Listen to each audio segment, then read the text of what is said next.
اتفاق سے مفتی اعظم ہو گئے اور ان سے میری اچھی دوستی تھی، تو انہوں نے امام مہدی پہ کتاب لکھی علم حدیث کی روشنی میں۔ چونکہ وہ طلباء کو پڑھاتے تھے علم حدیث، تو اس میں علم حدیث میں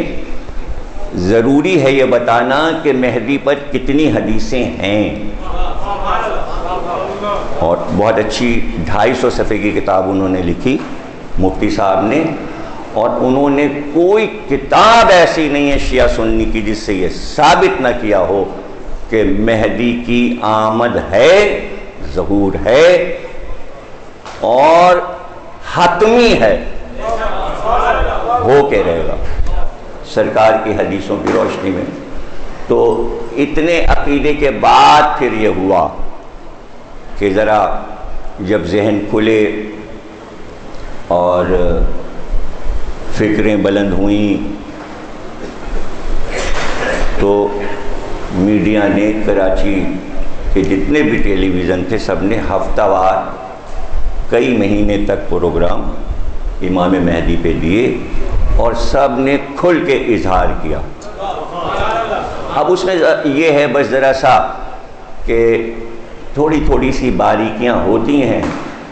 تو اس جگہ سے گزرنا ظاہر ہے کہ حدیث جو ہے علم حدیث وہ صراط پہ چلنا ہے، ذرا سے میں لڑکھڑائے ادھر گرے ادھر گرے، تو اب اس میں ظاہر ہے کہ بحث میں بحث تو نکلتی ہے، تو سب چیز پہ یقین ہاں وہ آئیں گے، اس طرح آئیں گے، ظہور ہوگا، یہ ہوگا، یہ ہوگا، یہ ہوگا، یہ ہوگا، لیکن کہیں کسی نے یہ سوال کر لیا بیچ میں ان کے جوش بیان میں، ولی راضی صاحب ہیں ایک مولانا بہت بڑے عالم ہیں، ان سے پوچھ لیا گیا کہ جب وہ آئیں گے تو کون سی شریعت لائیں گے، کون سی شریعت لائیں گے؟ تو کچھ دیر کے لیے ان کو پسینہ آ گیا اور انہوں نے ایسے کر کے پوچھ کے کہا وہ فقہ حنفی لائیں گے، شریعت ابو حنیفہ لے کے آئیں گے۔ حالانکہ یہ کہیں بھی حدیث نہیں لکھی کہ کون سی شریعت لے کے آئیں گے، بلکہ یہی لکھا ہے کہ وہ یہی کہیں گے میں اپنے جد کی شریعت لایا ہوں۔ حالانکہ یہ کہہ دینا دیکھیں کتنا آسان تھا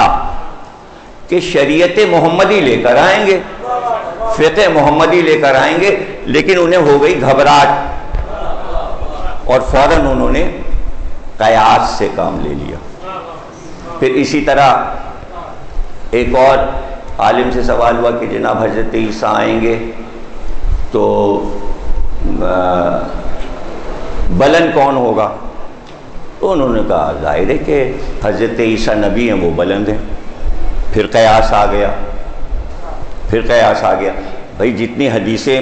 رسول کی موجود ہیں اسی میں سے بتائیے، اپنی طرف سے جوڑنے کی کیا ضرورت ہے؟ تو پھر اس کا جواب میں نے یہ دیا تھا کہ اگر عیسیٰ بلند ہیں اور عیسیٰ نماز پڑھائیں گے تو دین محمدی ختم ہوا، الوداع۔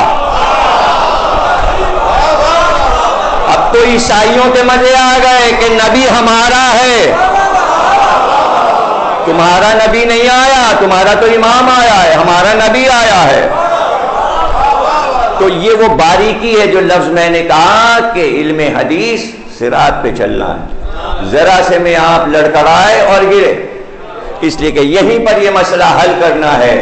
کہ اللہ نے عیسیٰ کو کیوں زندہ رکھا، عیسیٰ کو کیوں زندہ رکھا، چوتھے آسمان پہ کیوں بلایا، اور مہدی کی آمد پر عیسیٰ کیوں آئیں گے؟ یہ کیوں نہ کہا رسول اللہ نے کہ خضر آئیں گے، الیاس آئیں گے، ادریس آئیں گے؟ یہ کیوں نہ کیا اللہ نے کہ جو نائبین انبیاء ہیں ان میں سے کسی کو زندہ رکھتا؟ توجہ کیجئے گا میں کیا بات کہہ رہا ہوں، یہ باتیں کہیں لکھی نہیں ہیں، میں آپ کو سمجھا رہا ہوں علم کلام سے، لکھا ہوا تو میں سنا چکا، اس کی شرح میں کرتا ہوں نا، اس کو سمجھنے کی کوشش کیجئے کہ میں کہہ کیا رہا ہوں۔ میں بیک گراؤنڈ میں آپ کو لے جا رہا ہوں، میں سمجھانے کے طریقے اختیار کرتا ہوں، کبھی ادھر سے کبھی ادھر سے کبھی ادھر سے، تاکہ بات آپ کے ذہن نشین ہو جائے۔ اللہ اگر چاہتا تو 12 جانشین عیسیٰ کے تھے، آخری جناب شموم تھے، اور عیسیٰ کی تو موت واقع ہو جاتی اور اللہ شموم کو زندہ رکھتا اور پھر کہتا کہ بھائی عیسیٰ کا نائب آیا ہے اور یہ محمد کا نائب آیا ہے مہدی، تو دونوں برابر کے ہوتے، اس کا نائب اس کا امام، اس کا امام اس کا نائب۔ یہ کیا ضرورت ہے کہ جو امام آنے والا ہے تو نبی روکا گیا ہے اور اس کو بھیجا جائے گا، امام کے مقابلے میں نبی کو بھیجا جائے گا؟ تو آپ کو یہ سوچنا پڑے گا کہ عیسیٰ کو کیوں زندہ رکھا اور پیغمبر سے پہلے بنی اسرائیل کی نبوتوں کو عیسیٰ پہ کیوں ختم کیا، اور عیسیٰ پہ نبوت کو روک کر پھر اسماعیل کی نسل میں نبوت کیوں چلائی۔ جب تک یہ سمجھ میں نہیں آئے گا مسئلہ امام مہدی کے ظہور کا سمجھ میں نہیں آئے گا۔ اس کو خوب ذہن نشین کر لیجئے کہ موسیٰ کو نہیں روکا، اسحاق کو نہیں روکا، یعقوب یوسف کو نہیں زندہ رکھا، عیسیٰ کو زندہ رکھا۔ زندہ اس لیے عیسیٰ کو رکھا کہ پہلے سے یہ طے کیا کہ مریم سے پیدا ہوں گے، پہلے سے یہ طے کیا کہ باپ نہیں ہوگا، پہلے سے یہ طے کیا کہ عیسیٰ کو نبوت نانا سے ملے گی، ماں سے ملے گی، یعنی مریم کے باپ عمران ہیں جو عیسیٰ کے نانا ہیں، تو ماں کے ذریعے عہدہ مل رہا ہے عیسیٰ کو، اس نبی کو زندہ رکھا جو ماں والا ہے، اس نبی کو زندہ رکھا جو ننیال سے منصب لیتا ہے۔ کیوں؟ اس لیے کہ مسئلہ یہ اٹھایا تھا بنی عباس، بنی امیہ، اور اب تک یہ مسئلہ اٹھا ہوا ہے۔ ابھی 28 رجب کو اشتہار میرا گیا چھپنے جنگ اخبار میں، اس پہ لکھا تھا میر انیس کا مصرع، فرزند پیمبر کا مدینے سے سفر ہے۔ ٹیلی فون آئے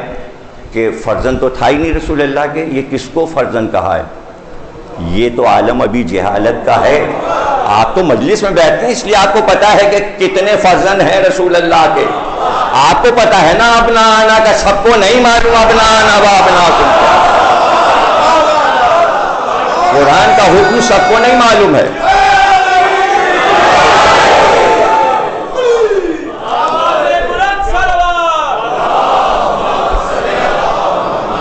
آپ کو تو ہر چیز آسان لگتی ہے، بابا پوری امت کے لیے بڑی مشکلیں ہیں۔ آپ کو جو بھیجا ملا ہے نا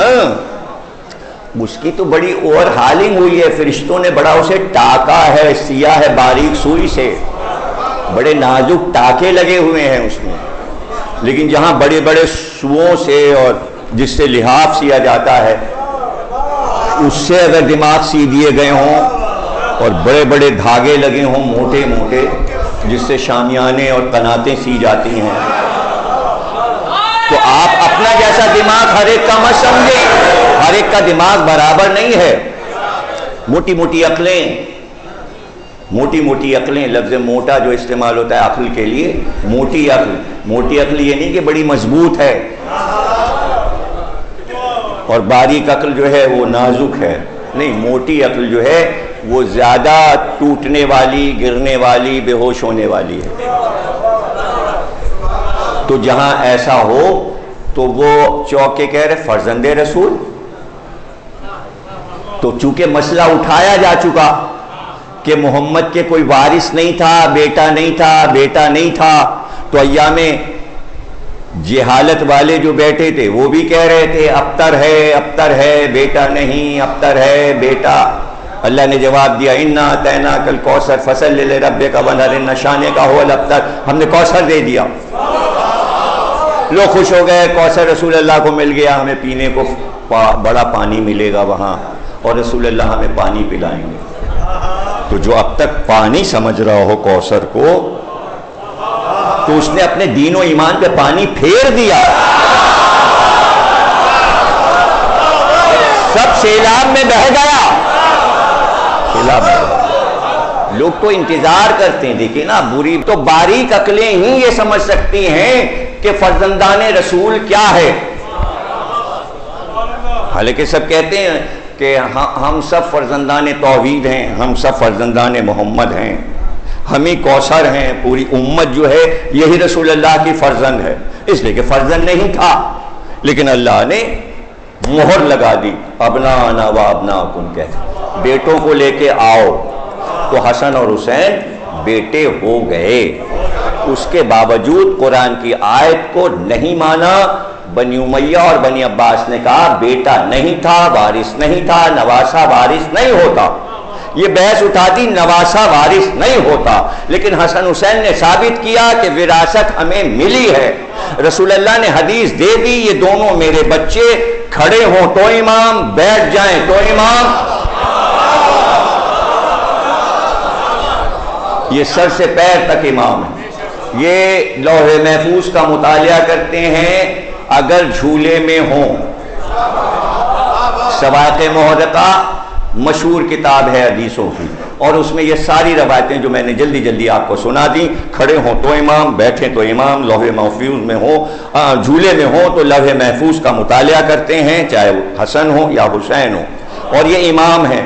یہی وجہ تھی کہ بچپن میں رسول اللہ کے سامنے جب بھی نام لیا جاتا تھا تو پوری امت کے لوگ کہتے تھے امام حسن، امام حسین، امام حسن۔ کبھی ایسا ہوا ہی نہیں، لفظ امام امت نے پہلی بار سنا حسن اور حسین کے ساتھ تو سمجھ میں آیا لفظ امام بھی ہے وجود میں، اور یہ واحد دو نام ہیں جو بغیر امام کے نہیں لیے جاتے، فوراً کہا جاتا ہے امام حسن، امام حسین، امام، اور اچھے بھی لگتے ہیں یہ نام امام کے ساتھ۔ امام کا لفظ اچھا لگتا ہے انہی دو شہزادوں کے ساتھ، نہیں اچھا لگتا کسی کے ساتھ۔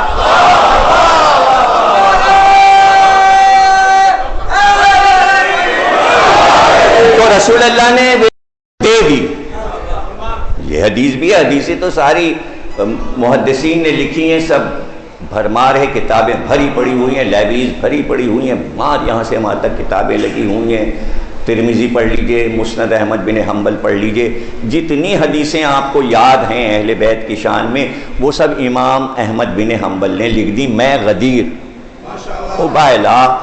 غدیر، خیبر، خندق، جتنی حدیثیں سب امام احمد بن حنبل نے لکھی، پورا غدیر کا خطبہ اپنے مسند میں انہوں نے لکھا ہے، انگریزی میں ترجمہ ہو گیا، امریکہ کی لائبریریز میں، لندن میں مسند احمد بن حنبل انگریزی میں رکھی ہے، عربی میں بھی رکھی ہے، اور باہر کے اسکالر اسی کو پڑھتے ہیں، انہیں پتہ ہے کہ یہ حدیثیں ساری لکھی ہوئی ہیں امام احمد بن حنبل نے۔ سمجھ گئے نا؟ تو اب سوال یہ ہے کہ کوئی بڑے بڑے حوالوں کی ضرورت نہیں ہے کہ فلاں چیز نہیں ہے، فلاں چیز نہیں ہے، فلاں چیز نہیں ہے۔ تو یہ حدیث بھی ہے کہ ایک دن جناب سیدہ تشریف لائیں اور حسن اور حسین کی انگلی پکڑے ہوئے آئیں اور کہا رسول اللہ سے، بابا ان دونوں بچوں کو اپنی وراثت دے دیجئے، ان دونوں میں اپنی وراثت تقسیم کر دیجئے۔ تو وراثت عام طور سے ہوتی ہے زمین کی، مکان کی، دولت کی، اسی کو وراثت کہتے ہیں، لیکن رسول اللہ نے فرمایا میں نے حسن کو اپنی ہیبت دے دی، حسین کو اپنی شجاعت دے دی۔ یہاں پر علماء حدیث نے بحث کی کہ سرکار نے اپنا اثاثہ بچوں کو کیوں نہیں دیا؟ کہتے یہ میرا مکان حسن حسین کا، یہ میری ابا، قبا، یہ عصا، یہ گھوڑا، یہ اونٹ سب نواسوں کا، بلکہ آپ نے وراثت میں ایک کو ہیبت ایک کو شجاعت دی۔ تو علماء نے لکھا کہ اصل وارث سیدہ خود تھیں، اس لیے وہ چیزیں سیدہ کو ملنی تھی، ورنہ فدق حسن اور حسین کے نام لکھا جاتا، کیونکہ وارث سیدہ تھیں۔ جب اصل وارث ہوتا ہے تو بعد کے وارث کو نہیں ملا کرتا،